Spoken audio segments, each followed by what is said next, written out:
The world was obsessed with progress, but also terrified of its own inventions. And nowhere was that more obvious than in the unforgettable science fiction and horror films that lit up the silver screen. Get ready for our countdown of 13 atomic lab thrillers that warned audiences, sometimes with a wink, sometimes with a scream, about the dangers of mankind meddling with the mysteries of science. Let's dive in. The Fly, 1958. We begin with a film that has haunted the collective imagination for generations. The Fly. Released in 1958, this movie is a masterclass in both scientific hubris and body horror. The story centers on André Delambre, a brilliant scientist in Montreal whose ambition is matched only by his recklessness. Driven by dreams of revolutionizing human transport, he invents a teleportation device, the disintegrator-integrator, capable of moving objects and even living beings across space in a flash. But as with all mad science, something goes wrong. During a late-night experiment, a tiny housefly slips into the chamber with André, and the machine fuses them on a molecular level. The result? A man with the head and arm of a fly, and a fly with the head of a man. The film doesn't just play with physical horror, it explores the psychological torment of a mind slowly unraveling. The laboratory, meant to be a place of progress and enlightenment, transforms into a house of horrors. At its heart, The Fly is a parable about tampering with nature's boundaries and the price of unchecked ambition. Its iconic final scene, "Help me, help me," remains one of the most chilling in movie history. In the atomic age, the fly in the ointment is sometimes all it takes to destroy us. The Incredible Shrinking Man, 1957. Next, we shrink down to microscopic size with The Incredible Shrinking Man, a film as much about existential terror as it is about atomic mishap. Scott Carey, an ordinary man, is exposed to a strange radioactive mist while boating. At first, nothing seems amiss, but then the unthinkable. He begins to shrink, slowly at first, then rapidly.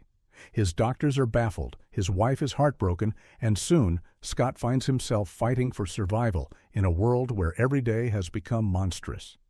Cats, spiders, and even water droplets become deadly threats. But the real terror is psychological. Scott's sense of self diminishes with his body.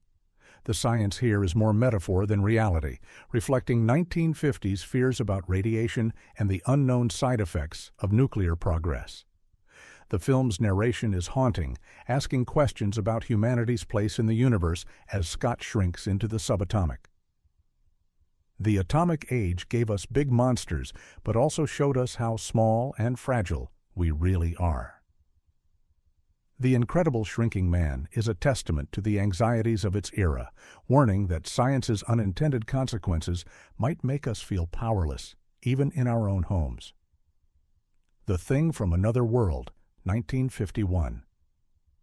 Our next entry takes us to the frozen wastes of the Arctic, where curiosity nearly gets everyone killed. The Thing from Another World is a taut thriller about a team of scientists and military personnel who uncover a crashed alien spacecraft beneath the ice. In their eagerness to study this new life form, they accidentally thaw out its pilot, a hulking plant-based creature with a thirst for blood. What follows is a siege as the Thing stalks the isolated outpost. This film isn't just a monster movie, it's a parable about the risks of scientific arrogance. The scientists, led by Dr. Carrington, are so blinded by the potential for discovery that they ignore the obvious danger. Their mantra, "We owe it to the world to make this discovery," echoes the real-world anxieties of the atomic age, when scientists race to uncover new knowledge, sometimes without considering the consequences. The film's tagline, "Watch the skies," became a rallying cry for a generation fearful of both the unknown and the unintended byproducts of scientific progress. The Thing from Another World is a classic reminder. Sometimes what's frozen should stay frozen. Them, 1954. What's more terrifying than a swarm of ants? How about ants the size of cars, mutated by atomic bomb tests in the New Mexico desert? Them is one of the most celebrated entries in the atomic monster genre, and with good reason. The film opens with the discovery of a traumatized little girl and mysterious, sugar-hungry destruction. Soon, scientists and the military uncover the horrifying truth.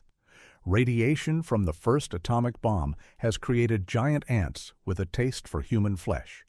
What follows is a race against time as the creatures spread through underground tunnels, threatening to overrun cities and eventually the world. Them is both a creature feature and a cautionary tale. It asks, what monsters might our scientific progress create?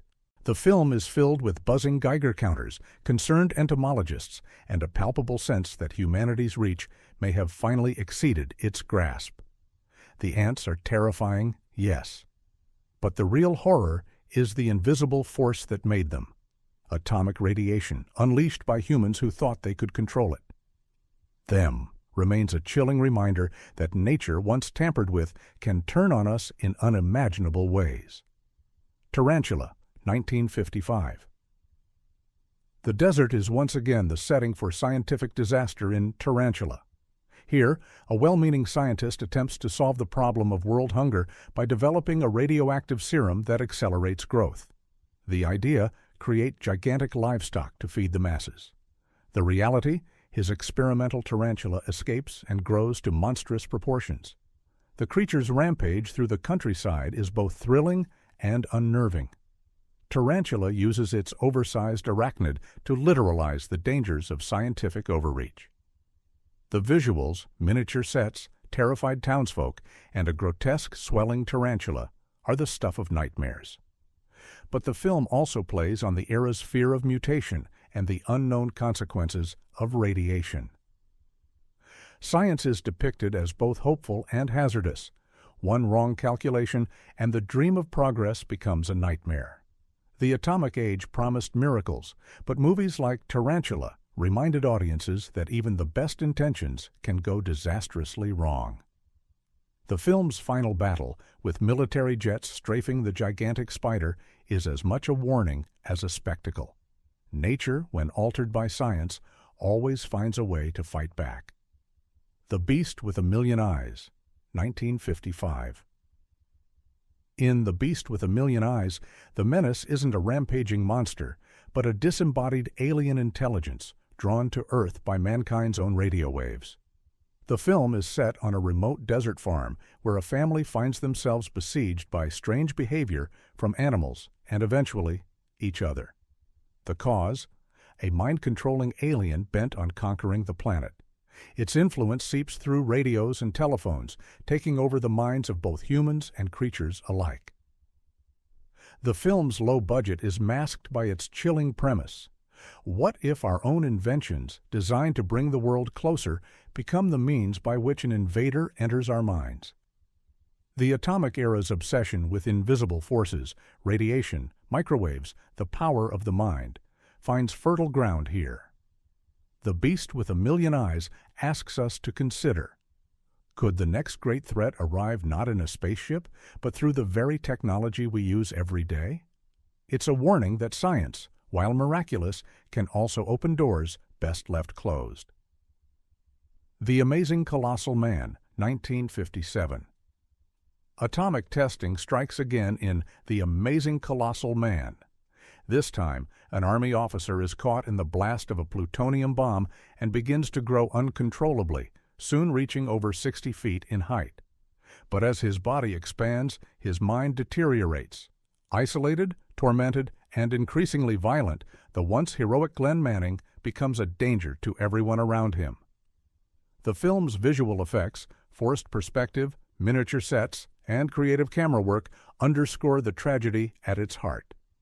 Manning's fiancée and doctors try desperately to save him, but science offers no answers, only more questions. The Amazing Colossal Man is both a spectacle and a tragedy, using its outlandish premise to comment on the unforeseen effects of atomic energy. The very thing designed to protect and empower mankind, the bomb, ends up creating a monster. The message is clear: when tampering with forces beyond our control, the results may be more than we can handle. In the atomic age, every hero is just one accident away from becoming a giant problem. The Blob, 1958.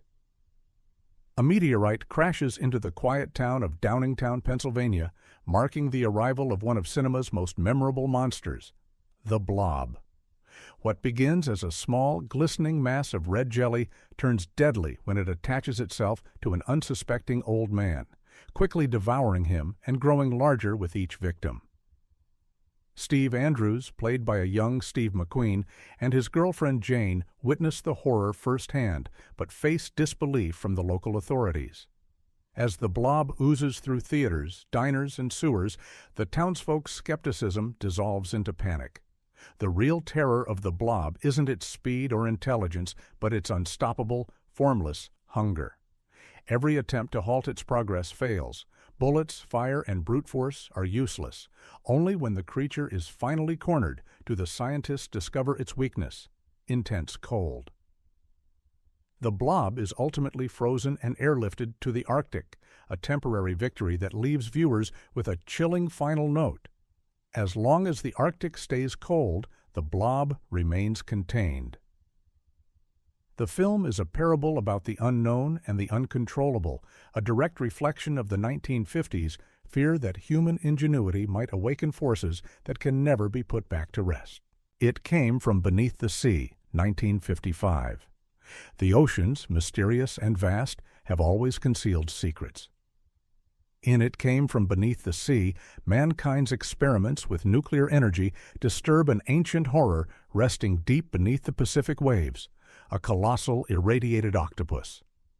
Pushed from its habitat by atomic testing, the creature rises to the surface, hungry and angry.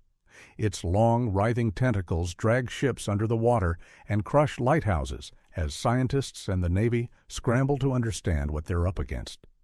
The tension grows as the monster heads for San Francisco, its silhouette wrapping around the Golden Gate Bridge in a scene that remains iconic. Here, science is both the cause and the potential cure. The creature was awakened and mutated by atomic explosions, yet it is only the combined effort of scientists and the military that offers a hope of stopping it. Radiation, that invisible force, is depicted as both a tool of progress and a trigger for nightmares beyond imagining. With Ray Harryhausen's stop-motion effects bringing the octopus to terrifying life, the film plays directly to the audience's fear of the unknown and the consequences of tampering with nature's most ancient mysteries. In the end, It Came from Beneath the Sea is a warning. What lies below, disturbed by humanity's reach, may one day rise up to reclaim its world. Attack of the 50-Foot Woman, 1958. On a lonely desert highway, heiress Nancy Archer's encounter with a mysterious glowing UFO sets off a transformation no one could predict. Exposed to an unearthly energy, she begins to grow, first to double her size, then to towering, city-shaking proportions. Her cheating husband Harry and his scheming mistress have other plans, but Nancy's explosive growth disrupts their conspiracy and turns her into an unstoppable force. The film uses science fiction spectacle to explore personal drama and cultural anxiety. Nancy, dismissed and ignored, literally becomes too large to be overlooked. She storms through town, toppling rooftops and grabbing her cowering husband, her pain and fury magnified 100-fold. The scientific explanation for Nancy's transformation is thin: aliens and mysterious rays, but the metaphor is potent. Radiation and the unknown serve as agents of empowerment and destruction, reflecting a society struggling to understand the rapid changes of the era.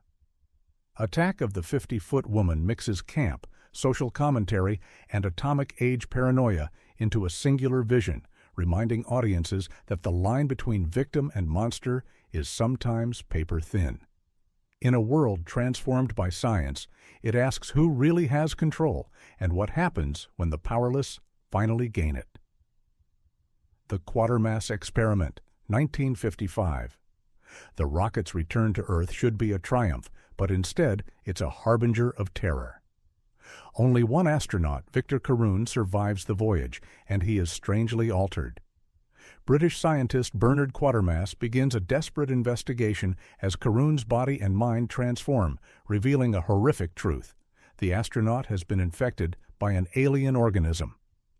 As the infection spreads, Carroon mutates, absorbing other life forms and threatening to unleash spores that could overrun the world. The Quatermass Experiment is both a chilling tale of body horror and a meditation on the cost of unchecked scientific ambition. The laboratories, with their beeping instruments and harried doctors, become battlegrounds for humanity's future.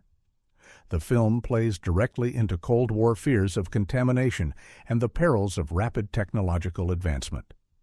Quatermass himself is a scientist both heroic and flawed, driven by curiosity but haunted by the consequences.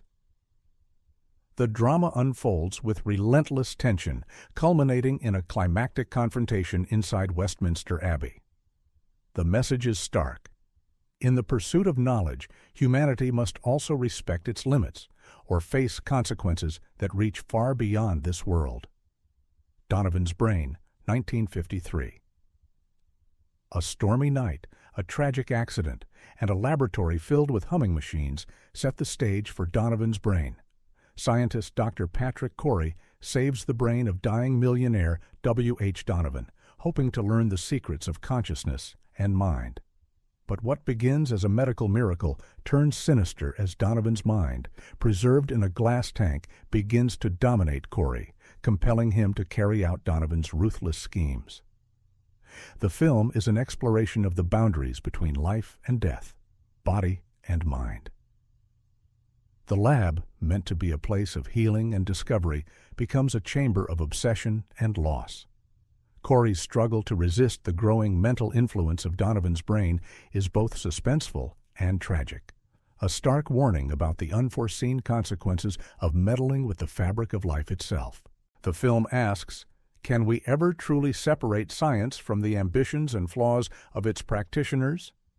As the power of the disembodied brain grows, so does the sense that some mysteries are better left unsolved. Donovan's Brain is a haunting fable about control, identity, and the limits of human intervention. The Deadly Mantis, 1957. Beneath the polar ice, a seismic tremor splits ancient glaciers, awakening a prehistoric predator, the deadly mantis. Driven south by hunger, the enormous insect embarks on a destructive journey from isolated Arctic outposts to the heart of American cities. Scientists, military officials, and terrified civilians watch helplessly as the creature smashes planes, topples towers, and brings society to its knees.